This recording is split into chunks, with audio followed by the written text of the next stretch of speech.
নমস্কার বন্ধুরা, শর্মিলা সবিতে আপনাদের সকলকে স্বাগত। শীতকাল মানে সবার আগে আমাদের মাথায় আসে পালং শাকের কথা, তাই সেটা মাথায় রেখে আজ আমি পালং পনির রেসিপি নিয়ে হাজির হয়েছি আপনাদের সামনে। এটা বানানো যেমনই সহজ তেমনই সুস্বাদু। চলুন তাহলে আজকের এই ভিডিওটিতে দেখে নেওয়া যাক এই সহজ ও সুস্বাদু পালং পনির রেসিপিটি কিভাবে খুব সহজে আমি বানাচ্ছি। পালং পনির বানানোর জন্য প্রথমে একটা কড়াইয়ের মধ্যে আমি হাফ লিটার জল দিয়ে দিলাম।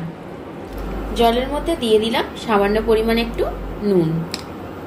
পালং শাকের রংটা যাতে ফেড না হয়ে যায় তার জন্য দিয়ে দিলাম একটু বেকিং সোডা। জলটা দেখুন ফুটে উঠেছে। এবার এখানে আমি আগে থেকে ধুয়ে রেখেছিলাম কিছু পালং শাক, সেই পালং শাকের কুচিটা আমি এখানে দিয়ে দিলাম। পালং শাকটা 10 মিনিট ধরে একটু বয়েল করে নেব। পালং শাকটা 10 মিনিট ধরে ভালো করে ফুটিয়ে নিয়েছি।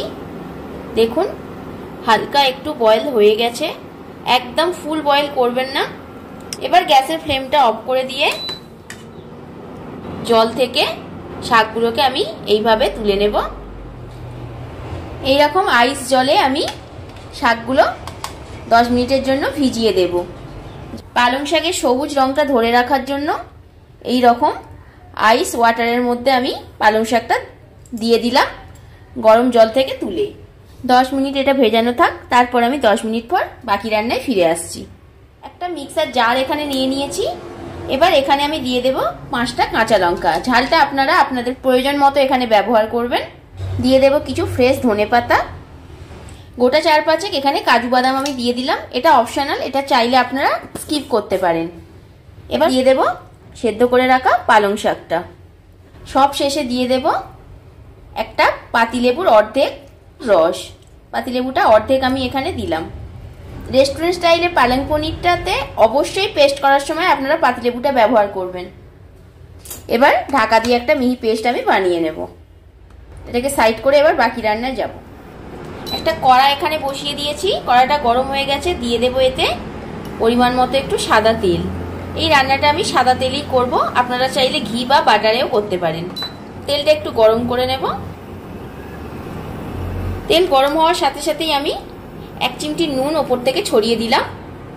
এবার পনিরগুলোকে আমি একটু হালকা করে ফ্রাই করে নেব, বেশি লাল করে ফ্রাই করব না।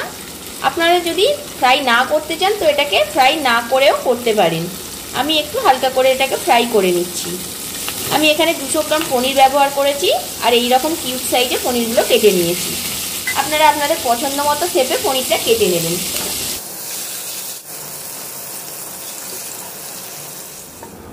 হালকা করে পনিরটা আমি ফ্রাই করে নিয়েছি। এবার পনিরগুলো আমি তুলে নেব।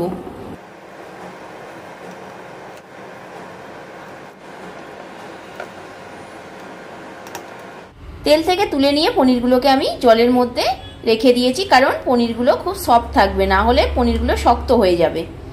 পনিরগুলো তেল থেকে তুলে নেওয়ার পরে ওই তেলের মধ্যে আমি একটু সামান্য বাটার দিয়ে দিলাম। আপনারা যদি না চান তো শুধু সাদা তেলেও এটা করতে পারেন। বাটার গলে গেছে।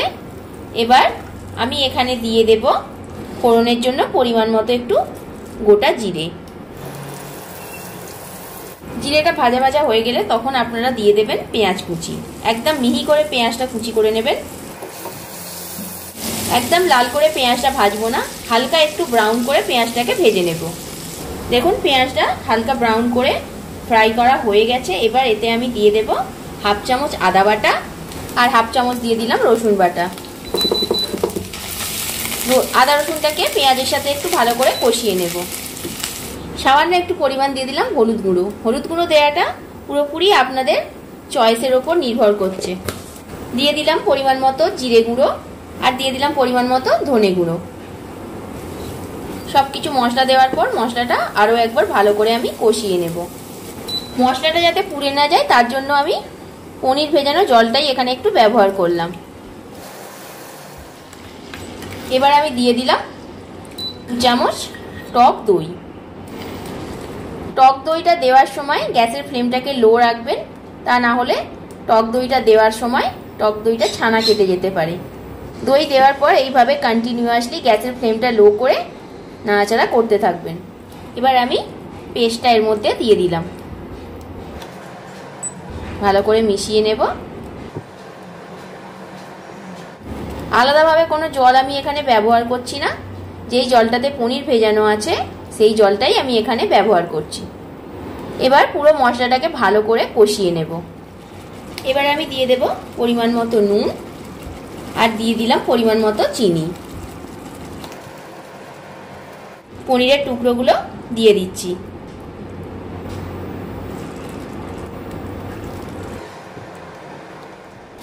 একটু ফ্রেশ ক্রিম ওপর থেকে দিয়ে দিচ্ছি।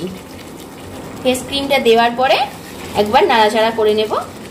দেখুন পালং পনির পুরোপুরি রেডি হয়ে গেছে। এবার এটাকে সার্ভ করে দেব। গার্নিশিংয়ের জন্য ওপর থেকে কাসুরি মেথি পাতা দিয়ে দিয়েছি। আমার এই আজকের রেসিপি যদি আপনাদের ভালো লেগে থাকে তাহলে অবশ্যই একটা লাইক, কমেন্ট অ্যান্ড শেয়ার করবেন। আর যারা আমার চ্যানেলটিকে এখনও পর্যন্ত সাবস্ক্রাইব করেননি প্লিজ চ্যানেলটিকে সাবস্ক্রাইব করে দিয়ে পাশে থাকা বেল আইকনটি প্রেস করে দেবেন।